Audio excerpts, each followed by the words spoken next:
The definition for the Carlos Grew Institute talks about the fact that it needs to be integrated and needs to be, maintain higher service levels, and it also needs to be cost efficient as well.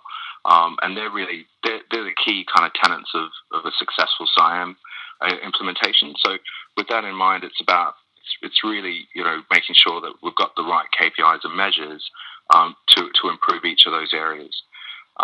This is a quote that I liked as well from the Royal Mail Group in one of their press releases, and John, he can send some of those out. There's actually a video as well with Royal Mail talking about some of their experiences. But they mentioned the idea of people, processes, and technology, and it's really getting those three areas really humming and working well. You want that spirit of collaboration, and you want accountability from the towers in terms of what you're looking to achieve, and it's having that right mix of kind of carrot and stick. When I refer to a carrot, that's more like the kind of nicer, cuddly KPIs, team, journey-based end-user type KPIs that you're measuring the team on, and then you've got your stick, which is the harder, more commercial SLAs that you'd have in the contract that you're holding them to, and those are hard, very hard and fast and negotiated, and it's just balancing those two areas. This is what Royal Mail looks like in terms of the kind of overall infrastructure, just to give you a bit of a taste for the complexity of this implementation. Your computer center's running the desktop. You've got Atos in there. They've got HCL, Capgemini running some of the applications, and there's a lot going on. One of the things that they really looked at in terms of management of their IT budget and allocation of time and resources is they wanted to focus on kind of less time keeping the lights on and more time innovating. So they set themselves some high overarching goals for IT around operational spend and new developments and innovation. And you can actually read a lot of it. If you go to say CI.com, you can look up the CIO's interviews there, and she talks at length about a lot of these topics. So it's probably worthwhile looking at. From an advisory services perspective, they engage both Deloitte and Accenture to help them de-risk this structure, and it's worked really well for them. They've done not only just the service desk component, but they've actually worked a lot with things like IT operations, event management, discovery, and service mapping to really drive some really strong efficiencies, and I'll talk a little bit more about that shortly. I found this slide, and I thought it was really useful. It's a bit of an eye chart, but this was published by the ITSMF in one of their events on SIAM, and it really highlighted, I think, some good ideas for how operationally you could structure the multi-source environment in the in-source team, and it really lists out the roles. And there's actually a report that was underpinning this, and I think you could probably find it on the ITSMF website. But I'll try and dig it out and send it to you. But it's effectively it goes into detail about each of those roles and functional KPIs for each of the individuals managing all the towers. And I thought it was a really nice way to actually manage the SIAM in-source team. So there might be some ideas there around some of the operational roles. Why is having a good framework and governance very important? Outsourcing's been successful in many ways. It's brought us Skype, which was developed completely out of offshore resource. And there's been a number of really good success stories where it's worked well and delivered cost savings. But there's also examples where it hasn't gone so well. And Providi is a company that spends a lot of time doing forensic investigation work on cloud outsourcing. They're the guys you don't want to have to call, but they would go in and do forensic accounting to see what went wrong, and you bring them in to provide reporting to help with a litigation case. But they provide some really good metrics around things that can go wrong, and they talk a lot about the fact that it's about having the right tools in there to measure things, but also making sure you've got the right data and the right processes to ensure that there's the right checks and balances in place. And when we look at why things go wrong, there's a lot of really good data.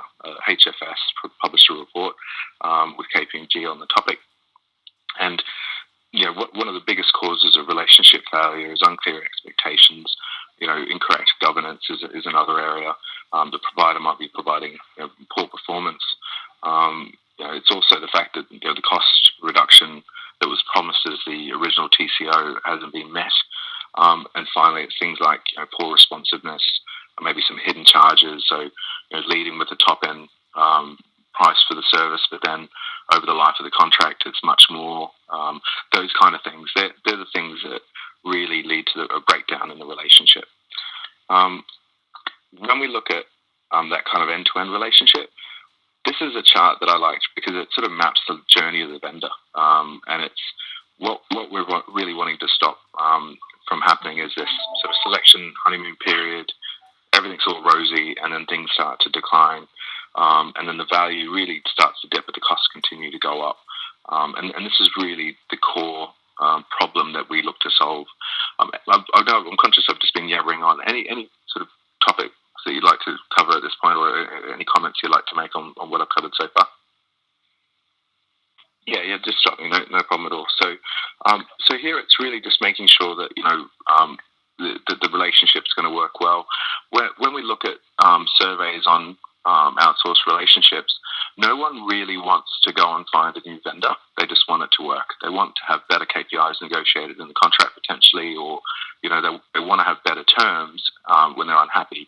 But having to rip and replace a vendor is a drastic measure that a lot of organisations would prefer to avoid if possible. So it's about how do we make sure that we have the right measures, and this is the vendors are pretty responsive to this. They want it to work as well. They don't want to lose you as a client, and so it's just making sure that we've got the right measures to make sure that it works well. Some of the typical symptoms that we see when things aren't working so well is this issue of ticket bounce. This is a really typical scenario where there's the top line SLA that IT is responsible for the business, and issues are being reported, and even though the suppliers are meeting each of their KPIs, the customer's not getting a good experience, and you've got this issue of ticket bounce where it'll go to one operational team like the application team, and they're saying, well, no, it's not an application issue, it's an infrastructure issue, and it's being bounced backwards and forwards, and it's this sort of finger pointing scenario. This is a really common thing we see in a multi-source environment. There's also this issue of that kind of black box where the ticket goes off into another system in a third party, and sometimes it's even as bad where you need to log their ticket on their system. It needs to be their incident number, all this sort of malarkey, and that's something that's really been kind of the sort of some of the more immature early stage SIAM models where it was just down to ticket integrations, and it was really that challenging exercise of trying to work out who needs to fix the issue, what's the visibility of the issue back to the customer, how are we tracking that end-to-end resolution, and so forth. So that's something that I saw a lot in some of the. So we talked about Rolls-Royce. I was involved in a lot of the EDS transition when they moved to a multi-source, and that was the problem they had. And effectively, they negotiated contracts with each of the towers, and it was around ticket propagation up to the service broker, or the service integration layer, which was Capgemini, I think. And it was basically the tickets weren't able to be correlated and normalized at that layer. Originally, they were supposed to be able to send the monitoring up from the towers, but the towers really pushed back on that, and they didn't want to air their event data up into the integration tower, and that caused a lot of problems, which meant that they couldn't normalize or correlate the incidents. The other issue with that as well was that it was very difficult for them to keep, for Rolls-Royce to keep tabs on things like, capacity planning and utilization of the underlying systems.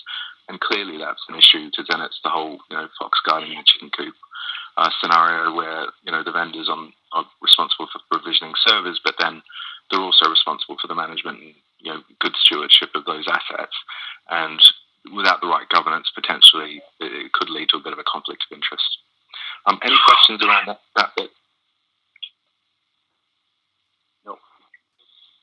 No, it's all good. Okay, good stuff. So it's really trying to. Sorry, was that something? No.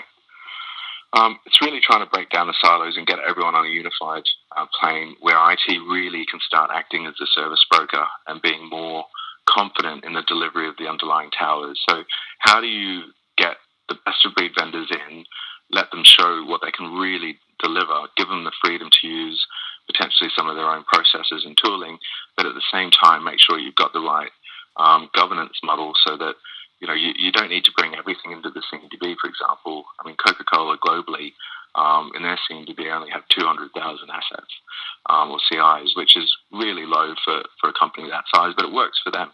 And so the guidance there really is make sure that you've got just enough to actually get the outcome and manage the right processes and the right measures in each of the processes you want to make sure that you're controlling and governing. Some of the challenges, just as a quick summary, inability to effectively monitor some of the assets and do the compliance and get all the compliance reporting propagated up so that the organisation can meet its own fiduciary and regulatory requirements. Especially when there's a regulator involved, having all that at the push of a button, making sure that you've got managing the complexity. Clearly defining obligations for the suppliers and everyone knowing what they're responsible for, who's responsible for what, and what are the KPIs associated with that, and making sure you've got the right integration layer, data model, governance layer in place. I wanted to show you this slide because there's some nuances in terms of the difference between what ITIL gives us in KPIs and SIAM. So SIAM just puts a bit more of a supplier management lens over a lot of those KPIs. So these might be useful. Examples: capacity optimization, is one. Making sure that they're still responsible for customer satisfaction. You really want you don't want to be seeing brands on your floor, on your IT floor. You want it to be your brand and your company message and your drive to improve your customer. And it's not about the supplier, it's about everyone delivering the service to your end user base.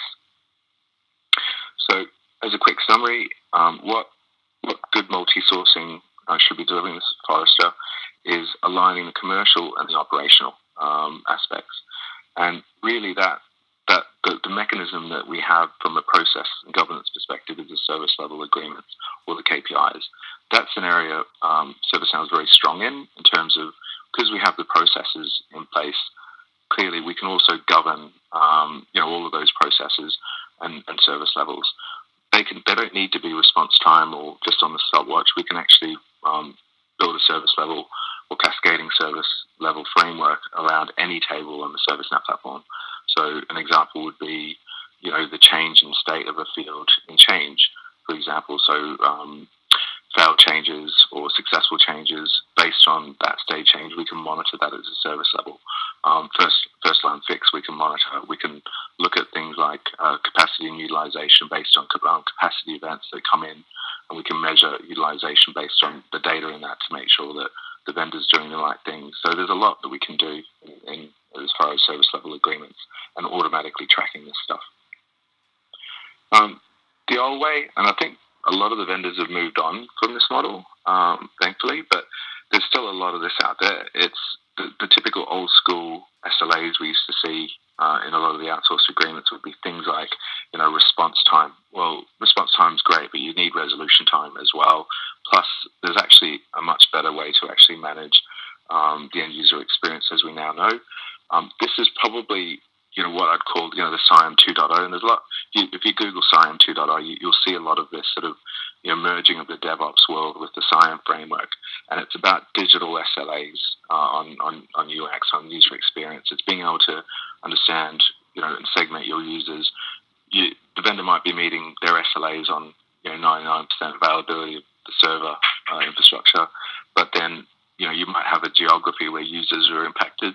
So how do you make sure that you align all of those things? APM has really come on a long way and can provide some really, really good insights here. Whether it's like a New Relic or an App Dynamics or a Dynatrace, those kind of tools not only give you a synthetic ping on a URL or something like that, you can actually drill right down and see what's going on in the infrastructure layer. So what tends to happen is if you enforce downstream onto the towers, for example, a set of KPIs that might be purely business related, that aren't measurable, it can be really, really challenging for both parties to measure it and require a lot of effort and manual reporting. And that's erroneous, and there's issues, and it can be manipulated.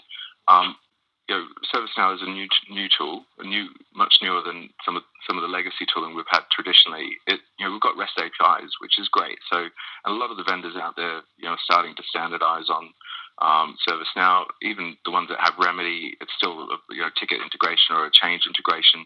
It's easily doable. We can bring that data in pretty easily, and then do sufficient on the process to build the service level around that. And if you're thinking about it from what can we actually measure technically that's going to make sense. I mean, APM's a really easy one.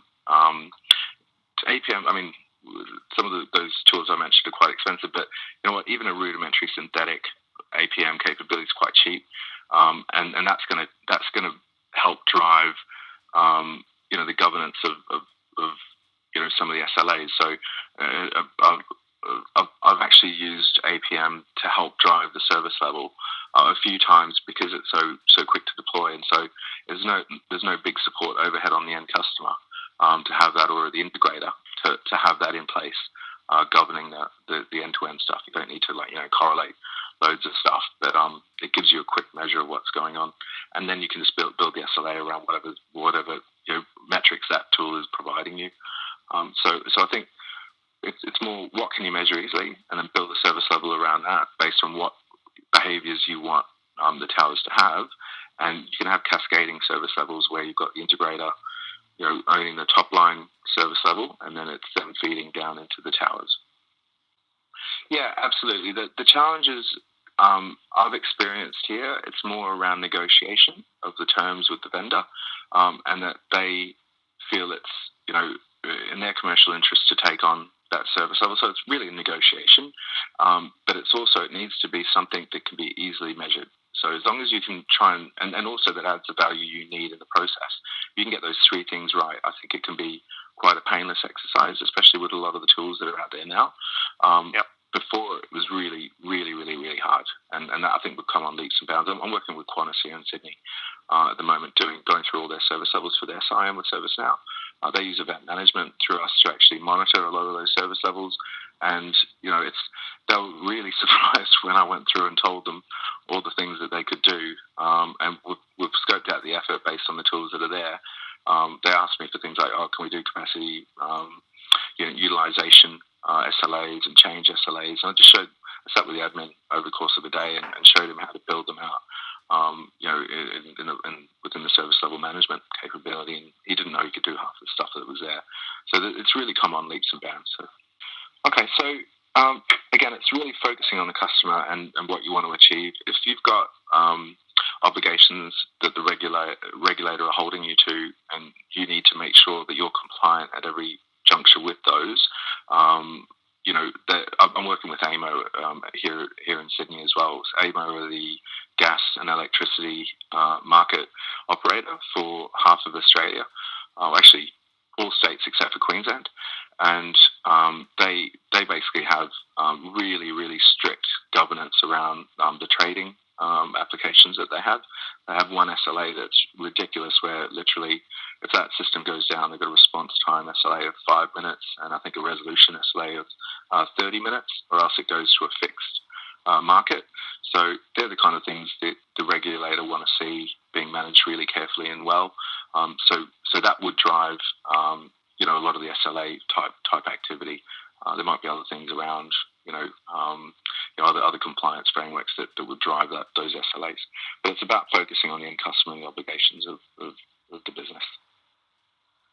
And really what we want to do is we want to free up time for our suppliers to spend less time firefighting and pointing fingers and rushing after things, and it to be just working well, and they're doing more problem management activities rather than incident management activities. We want them implementing fixes for things rather than constantly firefighting and trying to do root cause work to figure out what's going on.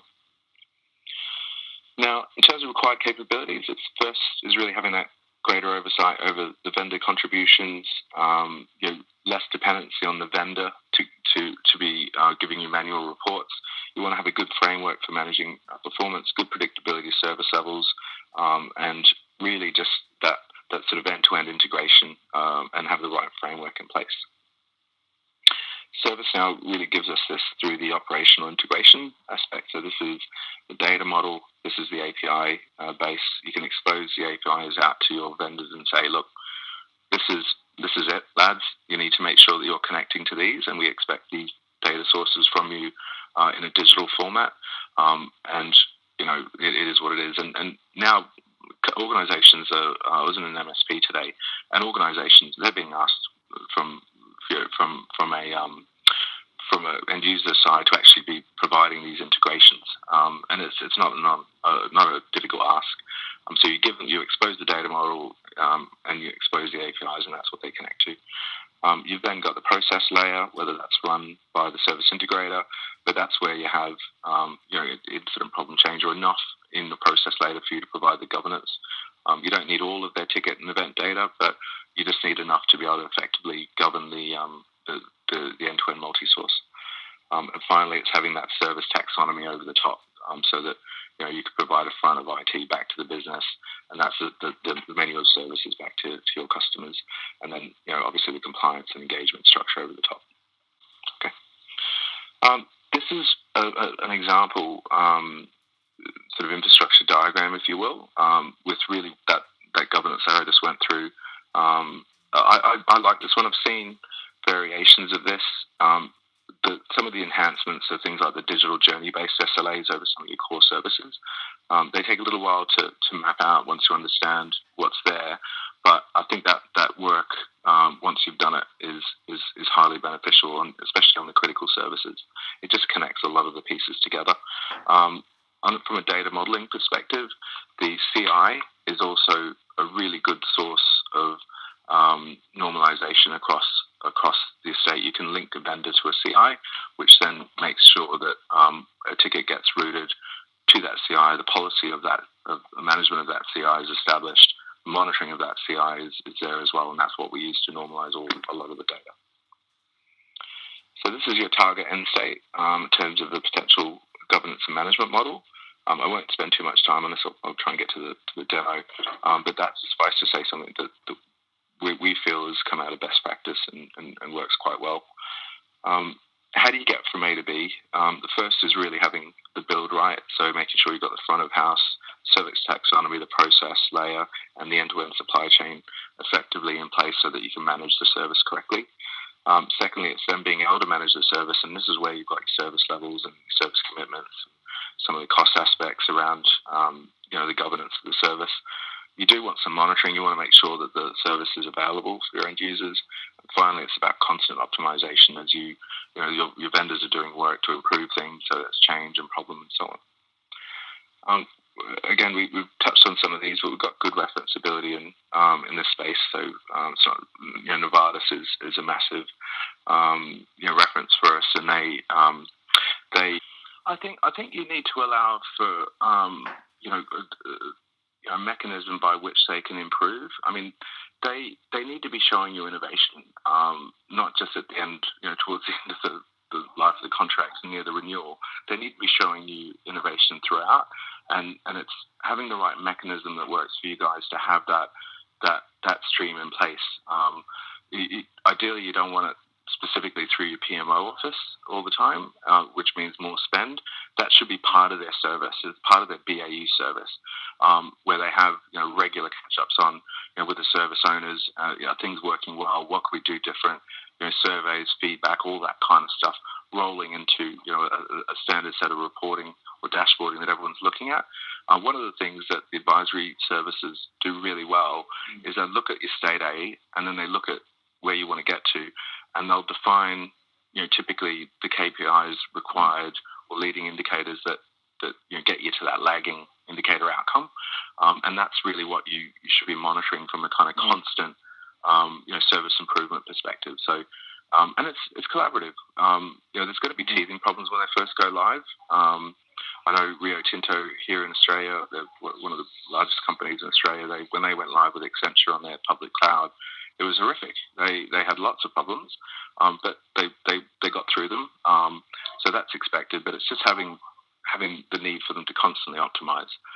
One of their big things that they're focused on in terms of their innovation agenda, Accenture to Rio, it's about getting more services, out of their old data center and putting them in the new cloud, for example. That's what they're really measured on in terms of their ability to innovate.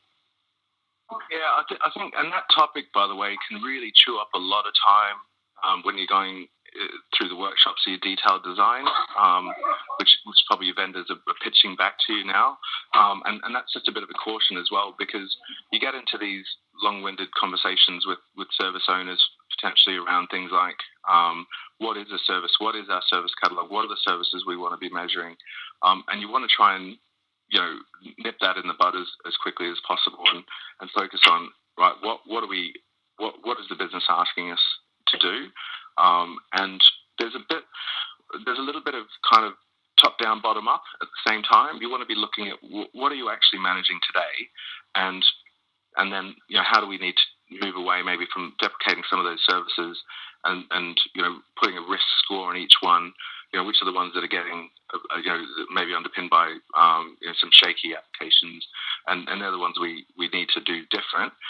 So the opportunity of migrating them from one data center to another, or to the cloud or otherwise, gives you that opportunity to fix those up. But then equally looking at the services that are working well and keeping that SLA in place and working well with those ones.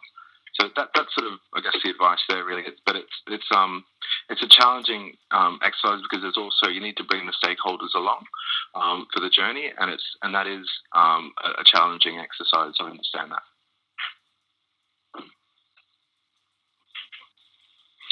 There's actually, it's not related specifically to the work that we did at DWP, but there's a really interesting blog that one of the IT did. I think it was the head of digital that was in place at the DWP around the same time they moved to ServiceNow for their SIAM. He on his blog, he basically documented his journey managing stakeholders through the journey, and he had some interesting insights on his blog. I'll try and dig it out and send it to you. There might be something that's good value in that. So yeah, there's some references there. Certainly speak to John. He's probably more than happy to set things up if need be with some of our referenceable customers. This is pretty much the scenario I wanted to go through. It's apologies. I don't mean to label anyone in here. I needed to actually probably take out some of the names, but I did think you'd probably find this useful. So in this scenario, this is a trading floor that's got an issue, and really a user's communicating with the service owner that there's been a problem. This is a service owner view, so he's got a set of services. He clicks on bond trading, which is clearly having problems. He's able to drill down into the service, and you can see he's got some information around who's the duty manager or who's involved in managing that service internally. He can actually drill down. He's got all the contact details to hand. It's very quick. He can drill down on the supply chain and see all the components. He's got the risk profile associated with the service as well, so he can see what is the agreed risk that he's got on that service. He can look at what are the projects that he's got associated with each of them and the cost. He's got his service levels. He can see he's breaching one of them and go to the contract and check to see what he's on the hook for, and all that's driven from the outage record, which you can go to in the outage table, and it says that HCL effectively is on the hook for that portion of the infrastructure. So given that's the case, he then gets onto his friend Tony, who runs the vendor management team or the supplier management team, and really he's had a few concerns with this particular provider. So he's contacting the vendor managers just to highlight the issue in their next one-to-one meeting around some of the concerns that he's seen. This is now the vendor view. You've got the vendor performance dashboard that he's looking at every day for the portfolio of vendors he's responsible for.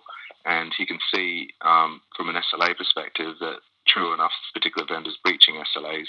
And he's got all of the data associated with the service levels within that view. for that vendor, and you can see that sure enough there's been a pattern here of consistent failure to meet the SLA.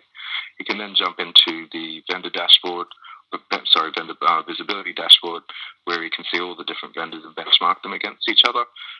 He can drill down, and he's got the data in a slightly different format, but he's able to actually benchmark the different vendors against one another and see, okay, what's going on. He can then drill a little bit further down into some of the costs and the trends associated with it. So trend lines getting worse, not better. He's got the ability to really start to do things like comparative analysis and scorecarding. This is where he's drilled down into HCL. You can now see the incidents that are overdue that are underpinning, the SLA breaches. He's got all that data to hand and evidence. You can put a vendor credit matrix over the top, so you can look at managing your credits with that vendor, and you can do benchmarks. So you could show that maybe I need to be moving workloads away from that private cloud vendor to Amazon in this case.